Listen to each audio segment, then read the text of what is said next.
Olá, bem-vindos a mais um webinar do Grupo Especialistas em Tamanduá, Preguiças e Tatus. Hoje vamos ouvir sobre o trabalho de Maíra Prestes sobre o Xenartra na Amazônia. Maíra é bióloga, não, bióloga? Maíra, você é Veterinária. bióloga? É veterinária, Ve- né? Eu não sei por que é bióloga, desculpa. A Maíra Imagina. é veterinária. E trabalha no Instituto Tamanduá. E muito obrigada por concordar em nos contar sobre seu trabalho. Eu que Se alguém agradeço o tem, convite.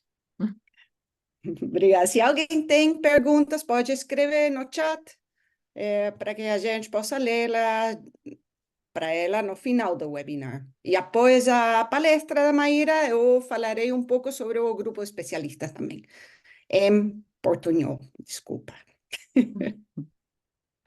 Ok. Posso começar? Pode começar.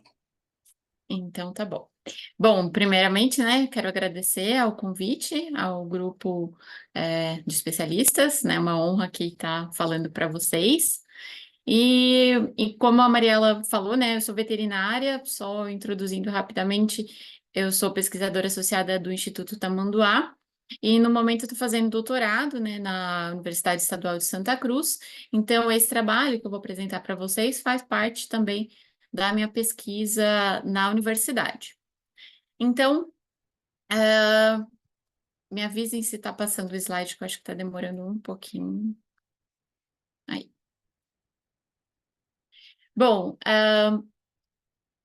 uma grande questão, né, que vem chamando a atenção quando eu conversei muito com a Flávia sobre o que a gente iria trabalhar no mestrado e no doutorado, e diante, né, da possibilidade de trabalhar com câmeras traps na Amazônia, é que a região amazônica, na verdade, ela corresponde a uma porção muito importante da distribuição de diversas espécies, né, que ocorrem aqui no Brasil e em outros países. Por exemplo, o tatu canastra, né? Aí ao lado a gente vê o mapa de distribuição e também pequenininho, né, o bioma amazônico. Então a gente consegue ter uma ideia de quanto a Amazônia é grande, né? Ocupa uma grande extensão aí na distribuição da espécie, que é uma espécie ameaçada. Também falando aí do tamanduá-bandeira, a Amazônia também é um grande gap de conhecimento aí da espécie, né? Apesar de ser uma área de ocorrência da espécie, a espécie é muito vista e muito associada com ambientes abertos, mas a gente sabe que o tamanduá-bandeira também vive nas florestas, e como eu falei para o tatu canastra, né? O mesmo é verdadeiro para o tamanduá-bandeira. A Amazônia, ela corresponde a uma grande extensão aí da distribuição da espécie. Falando aí de outras espécies, né? Por exemplo, o cabaços unicinctus, né? Que recentemente foi dividido, né? A gente vê que a gente tem muito pouco dado, né, sobre a espécie na Amazônia. Não sabemos exatamente aonde ele ocorre, quais as preferências de habitat, né? Ainda mais que foi subdividido, né, a espécie. Então, chamando atenção aí para esse gap mesmo de conhecimento sobre diversas espécies de xenatas na Amazônia. O tamanduá mirim, né, que a gente chama, o tamanduá tetradáctila, também a gente consegue muito pouca informação em outros biomas, inclusive por ele ter um hábito semi-arborícola. E na Amazônia também a gente tem pouquíssimos dados e já adiantando um pouquinho dos resultados, a gente espera, né, que vai ver bastante tamanduá-mirim na floresta por conta das árvores, mas justamente por conta desse hábito, a gente acha, né, que por conta desse hábito semi-arborícola, ele tem poucos registros na floresta amazônica, menos do que a gente esperava, mas também, né, é a região que tem menos informação sobre a espécie.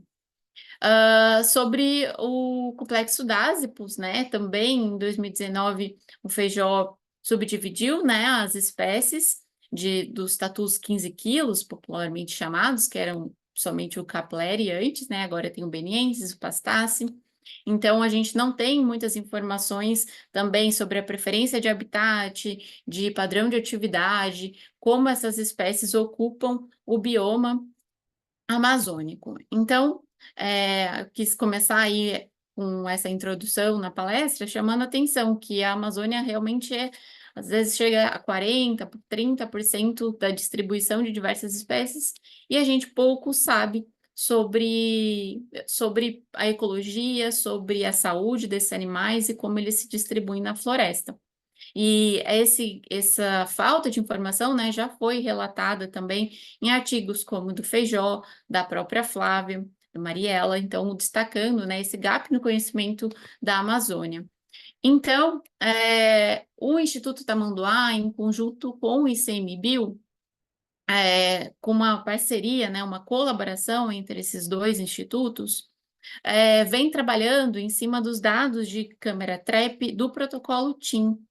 O protocolo TIM ele é um protocolo de armadilhamento fotográfico que ocorre em diversas florestas tropicais no mundo inteiro, que tem o objetivo de mensurar a tendência populacional, né, de espécies de mamíferos, principalmente, de grande e médio porte, para tentar, né, entender como essas populações estão sofrendo com as mudanças climáticas,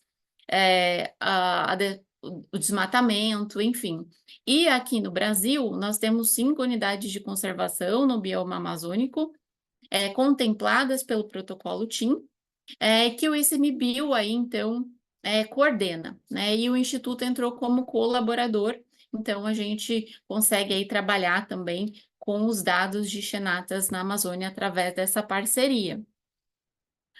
Uma coisa super legal, né, que não é todo mundo que sabe, é que esses dados obtidos pelo protocolo TIM e pelo ICMBio são dados públicos, né? Você consegue ver as imagens pela plataforma Wildlife Insights, né? Então, todo mundo pode ter acesso a esses dados, né? Apenas as coordenadas, dados mais específicos que precisa conversar, né, com o ICMBio, pedir autorização, enfim, para fazer pesquisa, mas esses dados são públicos, né?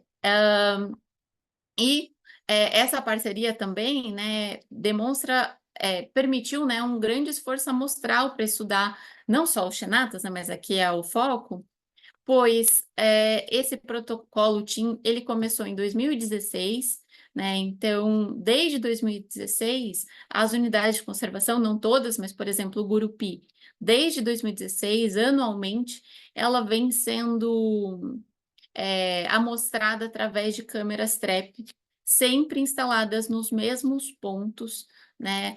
Com um grid uniforme, que é estipulado aí pelo protocolo TIM, com uma distância de 1,5 km entre as câmeras, né? Em média, 60 câmeras por unidade de conservação, pelo menos 45 dias. Então, o Gurupi, desde 2016, vem anualmente tendo essa quantidade muito rica aí de dados, né? Terra do Meio já foi mostrada há 3 anos, Juruena também, Maracá 2 anos, e agora mais unidade de conservação tem entrado. Então a gente consegue aí ter um esforço amostral muito grande e uma quantidade de dados super legal aí para trabalhar, né? Então, por exemplo, até 2022, que foi a última contabilidade, nós tínhamos mais de 30 mil registros de xenatas, ou seja, fotos, né? Não considerando eventos independentes. Mas a gente pode, né, aproveitar esses registros para ver comportamento, uma série de informações. E, por exemplo, para o tamanduá-bandeira, né, mais de 400 registros independentes. Para o tatu-canáceo, né, as 2 espécies ameaçadas ali que a gente consegue identificar pelas câmeras TREP, mais de 250 registros independentes, com mais de 2.600 fotos.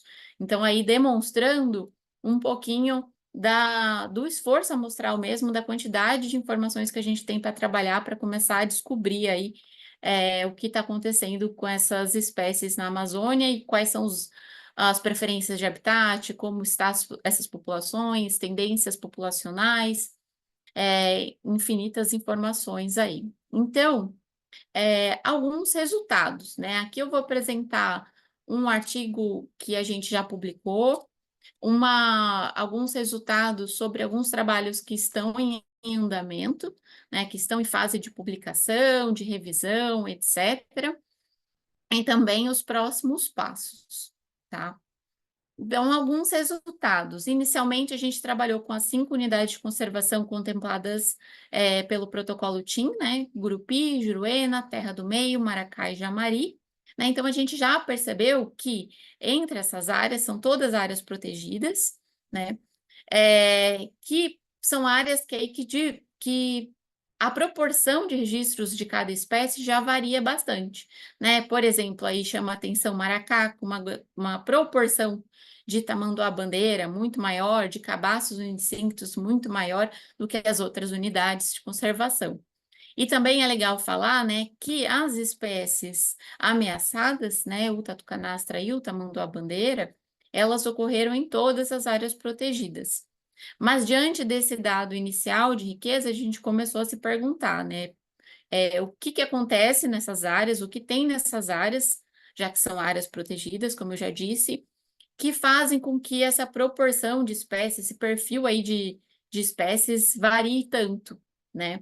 Então, a gente começou aí também a trabalhar sobre quais variáveis estão interferindo na ocupação do tatu-canastra e do tamanduá-bandeira inicialmente, também trabalhando agora com o tamanduá-mirim. Também nesse artigo de riqueza, a gente calculou, né, através de estatísticas, o padrão de atividade. O padrão de atividade da maior parte das espécies é muito semelhante ao que já ocorre em outros biomas, né? Por exemplo, o tamanduá-mirim, né, o tamanduá tetradáctila, com o seu padrão noturno, né, a ocorrência de registros diminui muito ali próximo do meio-dia, os horários mais quentes, mas a gente teve uma surpresa aí, né? Algo muito legal que o tamanduá-bandeira na floresta amazônica, apesar das temperaturas, né, que são quentes, né, tendem a ser altas, o padrão de atividade do tamanduá-bandeira é justamente ao contrário que a gente vê, por exemplo, aqui no Pantanal ou no Cerrado, né, na temporada quente. Na Amazônia, a maior quantidade de registros foi justamente no meio-dia, 1 hora da tarde, né? Então, nos horários mais quentes. E à noite, né, logo após o escurecer, após as 18 horas, essa quantidade de registros cai vertiginosamente. Então, isso foi bem interessante aí de ver de ver nos resultados, né, que a gente já está obtendo aí dos dados das câmeras TREP. O Tatu-Peba, né, o Euphractus sexcintus, ele também tem um padrão semelhante ao que ocorre em outros biomas, mas ela foi uma espécie, como já era previsto, que não ocorre em todas as unidades de conservação, já que ele aparenta ser uma espécie mais ali da borda, né, da floresta amazônica, por exemplo, a gente não teve registro em Maracá, por exemplo. Então, ele também, né, ele é preponderantemente diurno, com maior pico de atividade antes do escurecer. Os dásipos, né, a gente acabou englobando tanto o Novicintus quanto o Beniensis, o Pastace, a gente não conseguiu identificar ainda essas espécies através das fotos, né, porque exige aí um esforço bem grande, mas a gente quer muito fazer isso. Então, inicialmente no padrão de atividade a gente fez todos os dásipos junto, mas eles são noturnos como ocorre aí na maior parte dos outros biomas. O tatu-canastra também, né, com um aumento de atividade após o escurecer, após as 18 horas, né, e uma queda vertiginosa após o amanhecer, né, após as 6 horas da manhã.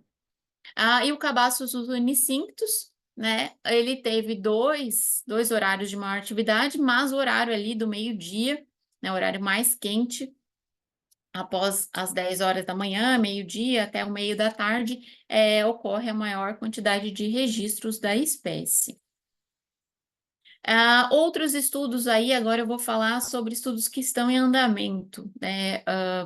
A gente está em parceria, né, como eu já falei, com o ICMBio, estamos trabalhando aí com tendências populacionais, né? Por exemplo, na Rebio do Gurupi, que é a unidade que tem mais anos de amostragem, a gente vê que a partir de 2018, a gente teve uma tendência de declínio, né, na abundância relativa.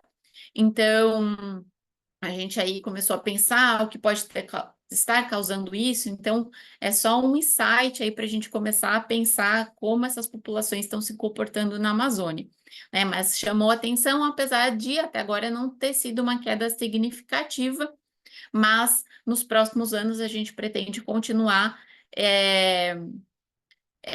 esses cálculos de abundância para ver se essa tendência de declínio permanece. No Grupi, especificamente, também a gente pensando, né, o que pode estar acontecendo, em 2015, um ano antes da amostragem, né, iniciar, teve um grande incêndio ali na Rebio, né, que acometeu quase 50% da unidade de conservação. Então, a gente também aí está especulando se isso foi um aumento inicial, né, pela ocupação das áreas transferentes das populações das áreas que foram afetadas pelas queimadas, para as áreas onde as câmeras foram instaladas e agora a população está estabilizando. Então, a gente não sabe ainda, né? A gente tem muitas dúvidas, mas aí eu estou apresentando o começo das análises desses dados. Falando aí do uso do habitat, né? Então, estamos trabalhando com diversas variáveis, né? Trabalhando basicamente com o modelo bayesiano de ocupação. Então, para o Tatu Canastra, né, para o Priodontis maximus, a gente está vendo que em todos os modelos, a altura de dossel tem sido uma variável muito significativa para a presença da espécie, né? A gente conseguiu, além das 5 unidades iniciais do protocolo TIM, inserir também Mapinguari, Tumucumaque, que são outras unidades de conservação. Então, esse dado aí inclui não só as 5 que englobaram o protocolo TIM, mas mais 4, então totalizando 9 unidades de conservação. Mas em todas elas se mostra aí essa maior tendência de ocupação em florestas mais altas. Então, agora a gente está na fase aí de discussão, pensando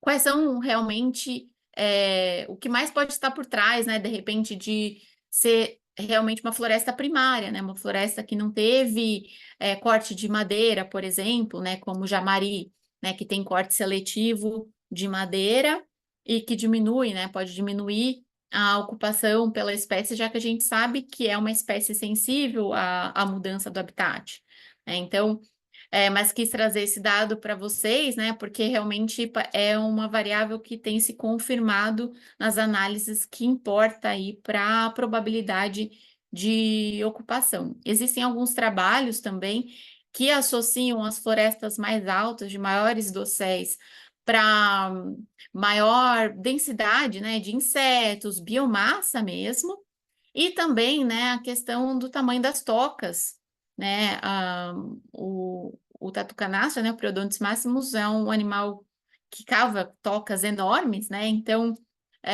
existe também essa possibilidade das árvores com grandes raízes proporcionarem essa sustentação para as tocas. Também a gente tem visto, né, que a ocupação, confirmando, né, aquele dado anterior, que a ocupação varia muito conforme as áreas.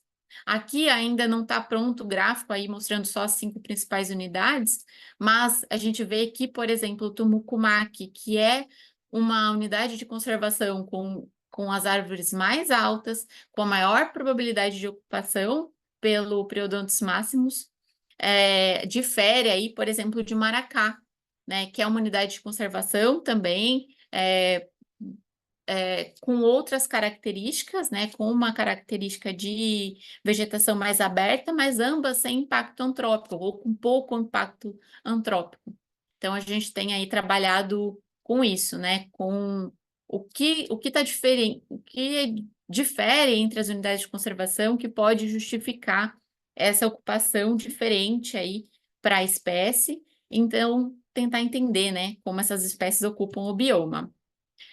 Para o tamanho da bandeira, as análises ainda estão iniciais, mas até o momento que a gente encontrou é que a altitude, quanto maior a altitude, menor a ocorrência da espécie, né, menor a quantidade de registros, menor a probabilidade de uso do habitat. E agora, né, falando também de outra parte aí, do trabalho com as fotos, com os registros das TREPs. A gente tem trabalhado também com as imagens individuais para compilar a maior quantidade de registros de indivíduos, né, para treinar a inteligência artificial através da Wildbook. Né? Nós estamos em contrato com a Maureen, da Wildbook, estamos aí compilando esses dados, compilando os indivíduos, os registros de indivíduos, que aparecem as marcações individuais, para que a gente tenha aí, no futuro próximo, uma inteligência artificial que consiga identificar indivíduos.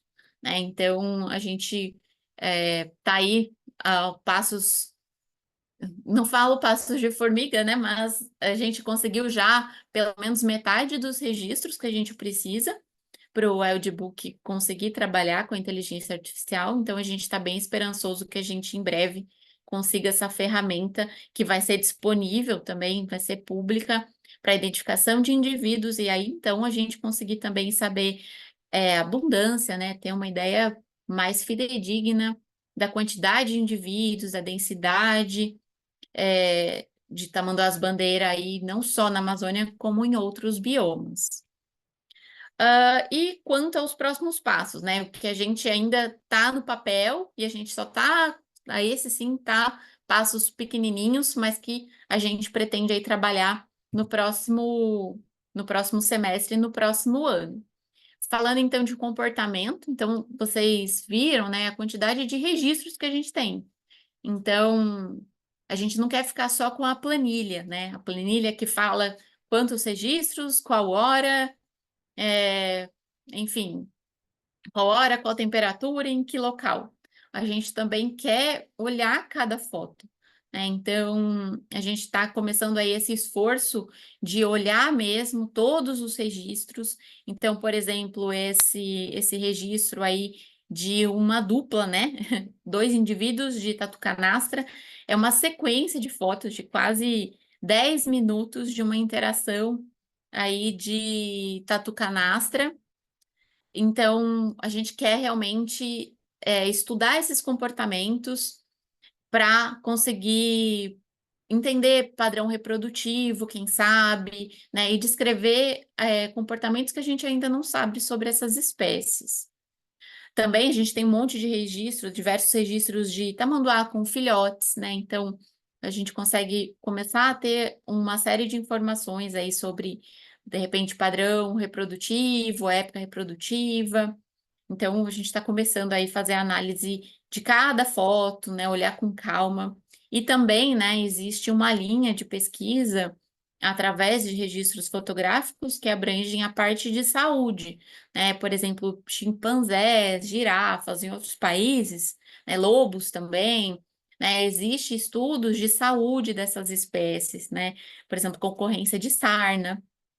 A sarna, né, ela foi encontrada, por exemplo, numa matilha de cachorro-vinagre, através das câmeras instaladas no protocolo TIM, no Gurupi. Né? Então, a gente também quer olhar foto por foto, né, para ver se a gente consegue ver algo diferente, aproveitar, né, o máximo essas informações. E, mediante esses dados, né, do bioma, né, como essas espécies ocupam, quais as preferências de habitat, um dos maiores objetivos aí desse trabalho é obter as áreas prioritárias para conservação, né? A Amazônia, acho que todo mundo sabe, né, vem passando por uma grande devastação, degradação ambiental, né? Então, a gente precisa saber exatamente como cada espécie ocupa o bioma e como a gente pode proteger melhor essas espécies, quais são as áreas que a gente tem muito pouca informação, menos ainda informação, que a gente precisa estudar. Então, esse é um dos grandes objetivos aí ao final desse trabalho com as câmeras TREP. Bom, o que eu tinha para falar é isso, né? Eu quis passar uma visão geral do trabalho que a gente tem feito, né? O que a gente já fez, o que a gente está fazendo e o potencial que esses registros podem nos dar aí. Esperamos que nos próximos nos próximos anos a gente tenha muito mais informação e que o bioma amazônico não seja tão nebuloso aí para a gente quanto é nesse momento. E principalmente, né, por conta da degradação do bioma, as mudanças climáticas, né, a gente não sabe ainda, né, quais são as preferências de habitat ali na região amazônica e como essas espécies podem serem afetadas por exemplo, uma savanização da Amazônia, né? Então, por isso aí que a gente está se dedicando bastante ao bioma e essas espécies. E é isso, gente. Obrigada. Aí tá meu e-mail e meu telefone, se alguém quiser entrar em contato. Que legal. Que bom trabalho. Obrigada, Maíra. Realmente é impressionante, porque é uma loucura o fato de que existe tão pouca informação sobre uma área tão importante para a distribuição do Xenartra. E por isso o estudo é tão valioso, né? E a informação que você apresentou sobre a tendência populacional é muito relevante, porque eu acho que não tem muitos estudos sobre a tendência populacional de Xenatra em alguma parte da distribuição. Então, realmente Sim. muito bom. A gente conversando, né, com o pessoal do ICMBio, né, que esse trabalho, como eu falei, sempre em conjunto com o ICMBio, a gente ainda está um pouco cauteloso para falar que a população está diminuindo, né, porque, como eu falei, teve a ocorrência, por exemplo, do incêndio, né, então a gente está avaliando, mas é legal que, como o Gurupi, por exemplo, que foi essa área, continua sendo amostrada anualmente, né? Daqui 2, 3 anos a gente vai ter uma janela de 10 anos. Então a gente começa a pensar melhor aí se realmente está diminuindo ou não e o porquê, Uhum. né? Já que é uma unidade protegida. Muito bom. E perguntas, eu perdi o chat aqui. Sumiu o chat aqui. Que o Agustín perguntou, gostaria de saber se entre Dásipus existem registros das espécies pequenas, ou seja, Dásipus septencintus ou o que pode ser. Hum. Então, Mariela, pelo que a gente viu, assim, ainda não, né? Uhum. Porque se tiver, eu acho que talvez no Gurupi, né, por conta da área de distribuição. Mas como eu falei, os dados estão sendo divididos todos num único grupo DASIPUS, e daí a gente tem que pegar mesmo cada foto para ir dividindo essas espécies.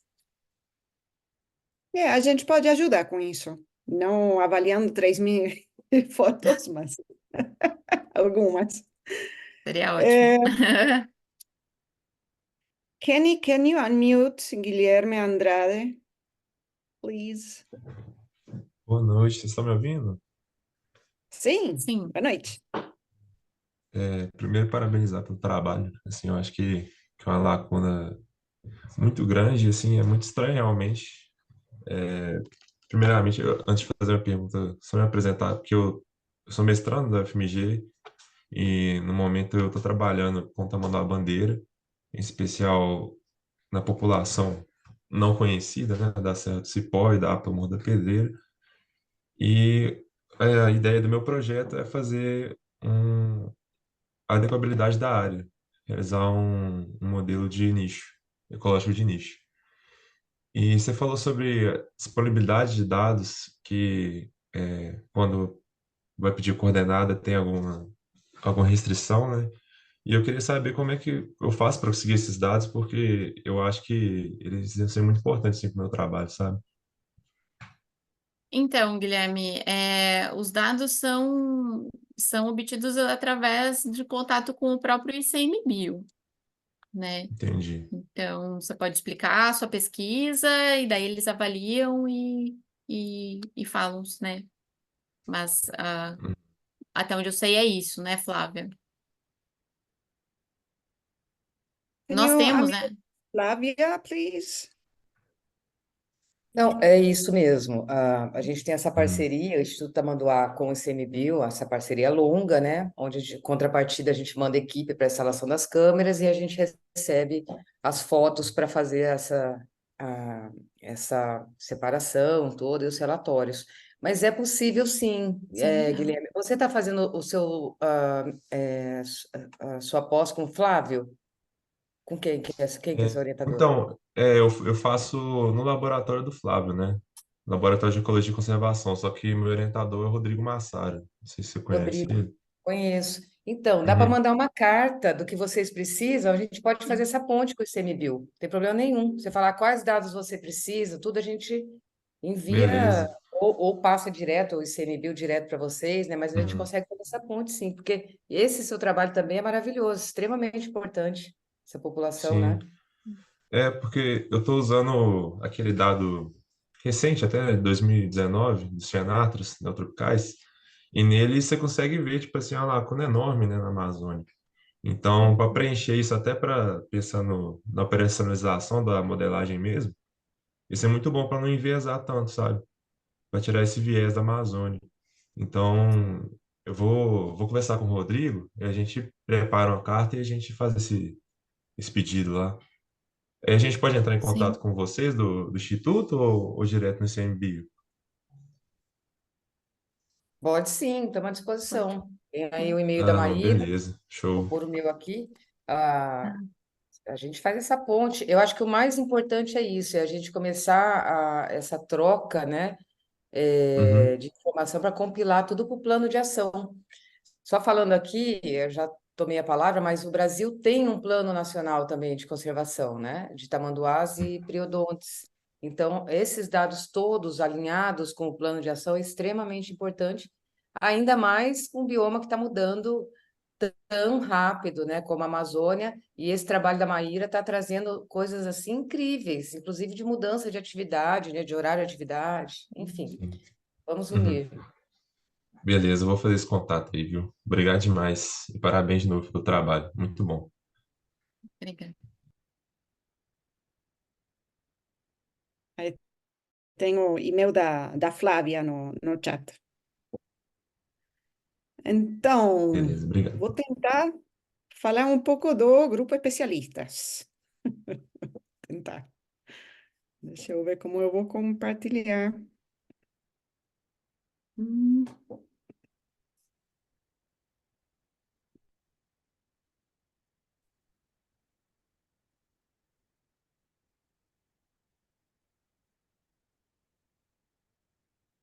hum. E agora? Agora estou perdida. Desculpa. Então, dá para ver, né? A apresentação. Então, vou falar um pouco sobre o grupo especialistas. Não sei como vou passar agora. A tecnologia hoje. É, então, se você compartilha o nosso amor pelo Senatro, pode nos seguir no Instagram, no Facebook, e a gente tem também um canal no YouTube, onde você pode achar as gravações de todos os webinars anteriores e alguns vídeos bem interessantes que a gente vai ver em 2 minutos. A gente tem também um site incrível no qual você pode achar muitas informações sobre preguiça, sobre tatu, sobre tamanduás, e toda a informação está disponível em inglês, em espanhol e em português. Então, uma das sessões é dedicada a Xenartra, que é a revista científica do Grupo Especialistas, é o lugar para publicar as suas observações de campo e estudos sobre o Xenartra. Se você quiser enviar um manuscrito, pode entrar em contato com a gente através do site. E a gente também tem descrições das espécies, todas as espécies conhecidas de Xenatra, então a gente está atualizando quando tem algum câmbio taxonômico, mas você vai achar informação sobre a morfologia, a ecologia, a dieta, reprodução, as ameaças e, logicamente, também sobre o status de conservação. Depois, você tem os vídeos, que são bem legais. Se vocês ainda não tinham visto os vídeos, tem que ingressar no site ou no canal de YouTube para ver. São vídeos animados sobre tamanduá, sobre preguiça. Deixa eu começar esse. Também disponíveis em espanhol, em português e em inglês.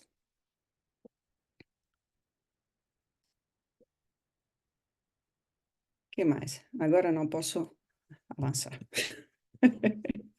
Desculpa. E também no cantinho das crianças tem material educativo que acompanha os vídeos, como preguiça para colorir, labirintos, palavras cruzadas. Os materiais foram desenhados para criança, mas posso confirmar por experiência que essa página para colorir também são muito relaxantes durante uma pausa no trabalho. Então, pode ingressar, fazer crucigrama também. Está todo o material disponível em inglês, espanhol e português, e pode fazer o download das planilhas, desculpa, em arquivos PDF. Algumas datas importantes estão se aproximando. A gente tem o Dia Internacional do Tatu, em 13 de agosto, o Dia da Preguiça, em 19 de outubro, e o Dia Mundial do Tamanduá, em 19 de novembro. A data do Dia do Tatu e do Tamanduá é sempre a mesma, enquanto o Dia da Preguiça é comemorado no terceiro sábado de outubro, portanto, sua data muda todos os anos. Outra data importante é 2 de julho, pois teremos outro webinar da Fernanda Simas. Ela falará sobre a preguiça de coleira e os desafios enfrentados no estudo sobre a saúde. Não perca essa oportunidade. Se você tiver fotos de chinatros ou de seu bolo em forma de tatu ou seu artesanato de preguiça, envia para nós para compartilhar no Instagram e no Facebook. E se quiser nos apoiar, no site pode fazer uma doação via PayPal, ou tem uma forma mais divertida de apoiar o grupo especialista, pode entrar na loja, porque a gente tem merchandising e todos os lucros são usados para apoiar os programas educacionais do grupo especialistas. Então, se pode comprar camisetas e canecas e bolsas com tamanduás e meias. Tem meias com Xenatra que são muito bons. E são presentes perfeitos para seus amigos, familiares e para você mesmo, lógico. E por último, mas não menos importante, gostaria de agradecer aos nossos parceiros, FIA, Foundation for International Aid to Animals, e Nurture by Nature, por apoiar nossos webinars e todas as nossas atividades educacionais. Muito obrigada. Oops. Did I stop sharing?